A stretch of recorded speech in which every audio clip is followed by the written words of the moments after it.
Ok. Alors, le diabète, comme vous savez, c'est une augmentation du taux de sucre plasmatique. Ouais.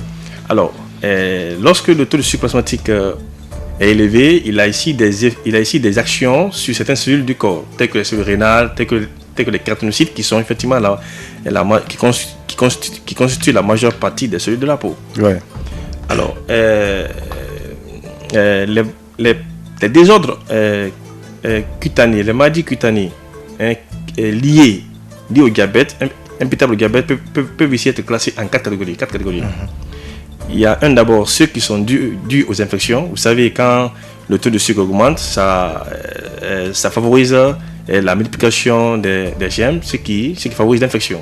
Donc, la première type, il y a ceux qui sont dus aux infections. Alors, deuxièmement, il y a l'ulcération du pied, qu'on appelle encore pied diabétique. Je vais revenir sur ça et on va donner conseil aux gens qui sont diabétiques, bien entendu, pour qu'ils puissent éviter cela. Oui. On donnera les conseils pour ça. D'accord. Alors, il y a aussi des pathologies qui sont liées, des complications qui sont liées à la thérapie du diabète. Il y a des maladies qui sont aussi associées au diabète. Donc, voici les 4 catégories, les 4 groupes de manifestations cutanées qui sont imputables au diabète. Ok, quand vous parlez de thérapeutique, est-ce que cela signifie que ce sont les répercussions qu'on peut constater au moment du traitement? Est-ce que c'est ça? Effectivement, c'est cela, c'est au moment du traitement. Nous allons prendre un à un.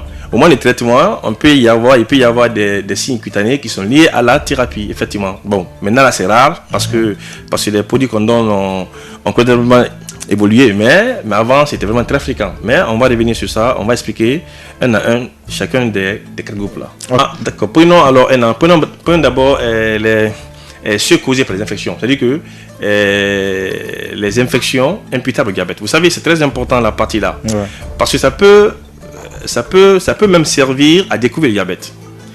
Les pathologies qu'on va décrire là au niveau des infections peuvent soit ici identifier le diabète, ou alors survenir en plein diabète. C'est-à-dire que vraiment, ils peuvent survenir chez un patient qui n'a jamais constaté qu'il est diabétique. Qu'il est diabétique. Diabétique. Ouais. Ou alors survenir chez un patient qui a déjà le diabète. Donc c'est cela qu'on va expliquer. Ouais. Alors, premièrement, d'abord, il y a d'abord les infections staphylococciques. Ces infections qui sont dues au staphylocoque. Staphylocoque, c'est quoi? C'est une bactérie. Alors, on va expliquer simplement. Exemple, prenons le cas comme ici des furoncles. Lorsqu'une personne constate qu'il fait chaque fois des furoncles, des anthrax, furoncles qu'on appelle encore souris simplement, parce que là ici, au niveau de quelle partie des corps? Quelle que soit la partie du corps, n'importe quelle partie du corps, mais lorsqu'il y a des furoncles à répétition, de façon récurrente, le patient doit aller consulter. Il y a 2 cas possibles, le plus souvent. Je ne dis pas que c'est seulement les 2, mais le plus souvent, il y a 2 cas. Ça peut ne pas être aussi les 2. Soit le patient a un SO positif, a un VIH, ou bien alors il est diabétique. Donc là, ça veut dire quoi? Ou alors vraiment aucun des deux. Ça peut survenir chez les patients et qu'il n'y ait aucun des deux. Mais lorsqu'il y a évidemment des furoncles à répétition, moi je conseillerais aux patients, aux gens qui ont ça, d'aller consulter. Ils vont aller voir immédiatement la sérologie et la glycémie. Lorsque les deux là sont normaux, il n'y a aucun problème pour ça. Donc là, il n'est pas dit que, je ne dis pas que vraiment qu'à 100%, qu'il y a que c'est cela. Non, je ne dis pas. Parce que je ne voudrais pas que les gens pensent que vraiment, s'il y a des furoncles à répétition, non, c'est pas ça. Et puis quand on dit aussi furoncles à répétition, c'est des furoncles qui sortent tout le temps. C'est pas une seule fois, ça sort tout le temps. Quand un sort, dès que lui-même, c'est que c'est pas encore guéri, d'autres aussi se présentent. Donc c'est ce qu'on appelle des furoncles à répétition. Donc ça peut s'agir. Il peut s'agir soit vraiment d'un début de diabète ou alors d'une rétrovirose. Donc là, dès qu'il y a cette personne à consulter, des furoncles. Donc ça peut être, ça c'est dû ici aux infections, c'est dû ici au cas, au staphylocoque aureus qui cause effectivement cela. Alors en plus de ça, à cause de cela, là il y a aussi les candidoses, les champions. Les candidoses aussi sont vraiment fréquentes chez les patients diabétiques. Ou alors peut aussi annoncer, c'est ce que j'ai dit, l'infection là peut soit annoncer le diabète, ou alors survenir sur un terrain diabétique. C'est les 2 cas. Dès qu'il faut qu'il consulte. Alors ces candidoses là, c'est quoi? Par exemple, c'est chez la femme la vulvovaginite. C'est au niveau de la vulve chez la femme. Il va y avoir ici un écoulement blanchâtre. Ou alors chez l'homme, c'est la blanite. Au fait que c'est quoi? C'est quand le prépuce est recouvert d'une tache blanche. Mais ça, c'est très prurigineux. Donc là, dès qu'il y a ça, et bon, chez les femmes, souvent, c'est un écoulement qui fait office, qui indique ici des pertes chez les femmes, mais c'est blanc et ça accompagne souvent de produits très intenses. La femme se gratte beaucoup, donc ça aussi, s'il y a ça, pourquoi? Parce que quand le taux de sucre est élevé, ça augmente la multiplication, ça accélère la multiplication des champignons. Alors, à côté des candidoses, il y a aussi les dermatophytoses c'est une infection superficielle de la peau qu'on appelle, quand ça survient souvent sur une peau glable, on appelle ça balegbi. Donc là, ça peut aussi survenir. Il n'a pas dit que toute forme de balegbi sur la peau veut dire que le patient est diabétique. Non, je ne dis pas, mais c'est des infections qui peuvent survenir effectivement sur un terrain diabétique ou alors annoncer diabète. Alors, ça c'est d'abord le premier groupe du point de vue infection. Alors, il y en a d'autres, mais les plus fréquents. Nous parlons souvent des plus fréquents. Alors, le deuxième groupe, on a parlé d'ulcération du pied, qu'on appelle encore pied diabétique. L'ulcération du pied chez le diabétique est due à deux causes. Il y a deux causes. Soit vraiment c'est une maladie vasculaire périphérique ou alors c'est une neuropathie. Alors, on ne va pas rentrer trop dans les détails, mais c'est que la neuropathie affaiblit les muscles intrinsèques du pied. Ce qui fait que le patient va avoir à quel niveau à quel niveau? Au niveau de la peine du pied, du point d'appui. Et vous constatez que les patients qui ont ça ont souvent du mal à marcher. Oui. Ils marchent difficilement. Ou alors vraiment en marchant, ils boitent. C'est ce qu'on appelle la claudication. Ou alors le patient... Est-ce qu'à ce niveau, on ne constate pas aussi de l'enflement? Non, effectivement, il y a aussi des influx qui sont dus à quoi? Vous savez que le muscle ici a pour rôle de supporter les os. Alors quand le muscle intrinsèque est ici affaibli, il va y avoir ici un déplacement osseux. Parce que c'est les points d'appui. Et quand il y a déplacement osseux, il y a forcément influx. Il y a inflammation. Donc là, c'est ce qui va causer alors ici des distorsions. Donc ça veut dire quoi? Que ceux qui ont les patients qui ont le diabète, ils doivent soit éviter, ou alors s'ils ont déjà l'ulcération du pied, que cela soit pris de façon adéquate. Sinon, vraiment, ça va entraîner une amputation. Alors, voici quelques conseils qu'on peut donner aux gens qui sont diabétiques, mais qui n'ont pas encore d'ulcération du pied, qui n'ont pas encore de pied diabétique. Un, d'abord, c'est cesser de fumer. Un patient diabétique, si tu veux éviter le pied diabétique, d'abord, tu cesses de fumer si tu fumes. Deuxièmement, c'est d'inspecter le pied chaque jour. Le patient doit essayer de voir son pied tous les jours. S'il ne peut pas voir, il appelle quelqu'un qui voit son pied. Pour voir s'il y a trois choses. Premièrement, s'il n'y a pas de bulle, de bulles là, remplies de l'eau.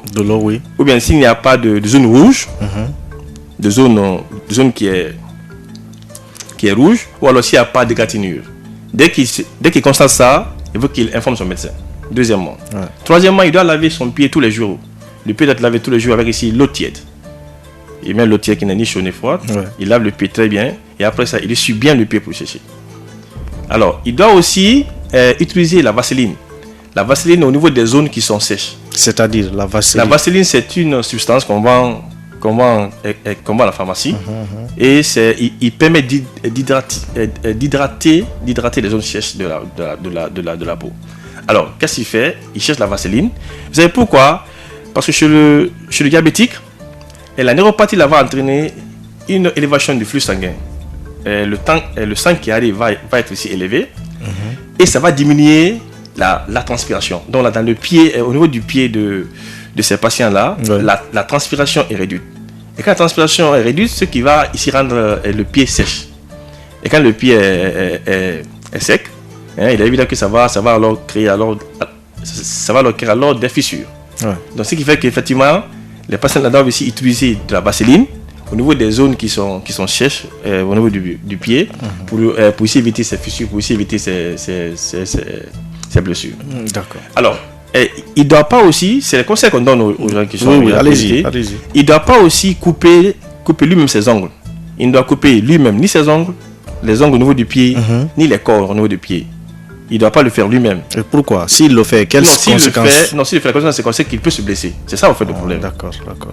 S'il le fait, il peut se blesser. Il doit aller chez un podologue qui doit faire ça. C'est aussi des pieds qui doit le faire, pas lui. Pas même quelqu'un d'autre, non. Il doit aller chez un spécialiste pour le faire. Pourquoi? Parce que lui, là, en le faisant, il peut se blesser. Et tout ce qu'on dit là, c'est pour éviter les blessures. Voilà. Il doit aussi éviter de marcher pieds nus. il doit éviter de marcher pieds nus. Pourquoi? Parce que quand le pied est nu, le sol peut ici aller marcher sur quelque chose qui est pointu. Sur un objet pointu ou tranchant. Voilà. Alors, il doit aussi inspecter bien les chaussures qu'il porte. C'est qu'il ne doit porter ni les chaussures à bout pointu, ni les chaussures à bout large. Pourquoi? Parce que tout ça là, c'est pour éviter des blessures. Quand le bout est pointu, il peut y avoir ici des blessures de façon interne. Quand le bout est aussi large, ouvert, complètement, ça peut aussi entraîner des blessures. Okay. Alors, et puis enfin aussi, il doit consulter régulièrement son médecin. Alors, voici les conseils sur un patient qui est diabétique, mais qui n'a pas encore eu du pied diabétique. Parce que si ce n'est pas géré, quand le pied diabétique survient, s'il n'est pas bien géré, vraiment, ça va entraîner ici ce qu'on appelle l'amputation. Alors, maintenant, ceux qui ont maintenant le pied diabétique, là, le pied diabétique, la prise en charge doit être adéquate. Et c'est une prise en charge qui est aussi multidisciplinaire. Ce n'est pas seulement le diabétologue qui doit prendre en charge. Le dermatologue n'entre même pas en jeu dans la prise en charge du pied diabétique. Il n'entre pas en jeu. C'est le diabétologue, c'est le chirurgien vasculaire, c'est le neurochirurgien, c'est l'ergotropie, c'est la physiothérapie, c'est l'infirmière spécialisée en diabète. Donc il y a plusieurs équipes qui doivent entrer en jeu pour la bonne prise en charge de ce pied diabétique là. Okay. Alors, le troisième groupe, c'est quoi? C'est ceux qui sont liés à la thérapie. Ouais. Ça, c'est rare maintenant, comme je l'ai dit. Il y a la lipoatrophie, il y a aussi la lipohypertrophie. C'est quoi? Vous savez, l'insuline est injectée au niveau d'une zone donnée. Au niveau de la zone là, il peut y avoir une atrophie. C'est que sous la peau, il y a les graisses. Les graisses sont sous la peau. Ouais. Alors, lorsque l'insuline est injectée, par exemple, et que ça détruit cette graisse là, ça crée ici une atrophie au niveau de la zone. Question. Une atrophie, c'est quoi? C'est une diminution de, si vous voulez, de volume. De volume. Okay. Vous verrez que la partie de volume d'épaisseur, vous verrez que la partie là a un peu diminué et est même ici un peu plus enfoncée que l'autre partie de la peau. Ouais. Voilà. Mais maintenant, comme je dis, c'est rare. Maintenant, là, il est vraiment rare de rencontrer ces genres de réactions. Pourquoi? Parce que les produits sont faits conséquemment par rapport à ça. Donc, vraiment, c'est rare de rencontrer, que ce soit l'insuline, que ce soit les ados, les antidiabétiques oraux, il est rare de rencontrer des pathologies cutanées liées à la thérapie. Ouais. Alors, enfin, il y a les maladies qui sont liées au diabète. Les maladies qui sont liées à la maladie diabète. Ouais. Effectivement, ils sont là.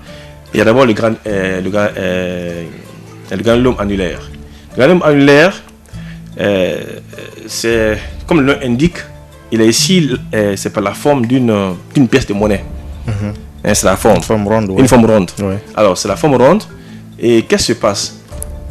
Lorsqu'il survient seul, lorsqu'il y a un seul cas de granulome annulaire, il n'est pas lié au diabète, quand c'est un seul cas. On ne parlera de liaison d'association que lorsqu'il y a plusieurs granulomes annulaires sur le corps. Okay. Voilà, dans des zones différentes. Okay. Alors, il y a aussi la nécrobiose lipoïdique. La nécrobiose lipoïdique est très associée au diabète. On ne dit pas que tous qui ont le diabète font la nécrobiose lipoïdique, mais lorsqu'on constate la nécrobiose lipoïdique sur un patient, ça veut dire quoi? Il y a 3 cas possibles. 3 cas. Premier cas, soit le patient là est diabétique, diabète sucré. Deuxième cas, soit le patient là a subi un test d'intolérance au glucose. Troisième cas, soit vraiment ce patient là a un parent qui est diabétique. Donc, vous voyez, non? C'est que sa présence indique cela, quoi. Ouais. Mais il n'est pas dit que tout diabétique peut le faire. C'est rare même les gens qui le font. Pratiquement, c'est moins d'1% qui le font. Mais sa présence indique vraiment ces 3-là. Et ce qui est encore paradoxal, c'est quoi? C'est que cette nécrobiose-là lipoïdique n'est pas sensible au changement de glucose, de la glycémie. C'est que, au fait, c'est quoi le problème? Quand on dit qu'une pathologie est liée au diabète, on pense quoi? On pense que quand le taux de sucre va être normalisé, la pathologie va aussi disparaître. Ouais. Mais ce n'est pas le cas. Au niveau de la nécrobiose lipoïdique. Elle est indépendante du taux de sucre. Okay. Et puis encore, elle résiste encore au traitement. Alors, à part ça, il y a aussi les dermatopathies diabétiques. En fait, quoi, c'est toutes sortes de boutons, de taches, de bulles qui peut survenir sur la peau du patient qui est diabétique. Alors il y a aussi le vitiligo, on en a parlé ici la fois passée. Alors il y a aussi l'acanthosis deglicans, qui est une coloration au niveau des plis, coloration en bleu, en velours, en couleur velours. Donc vous voyez, donc c'est les plus fréquents, c'est les plus fréquentes pathologies qui sont sur le diabète. C'est vrai qu'il y en a d'autres, mais la fréquence est vraiment faible. Ouais.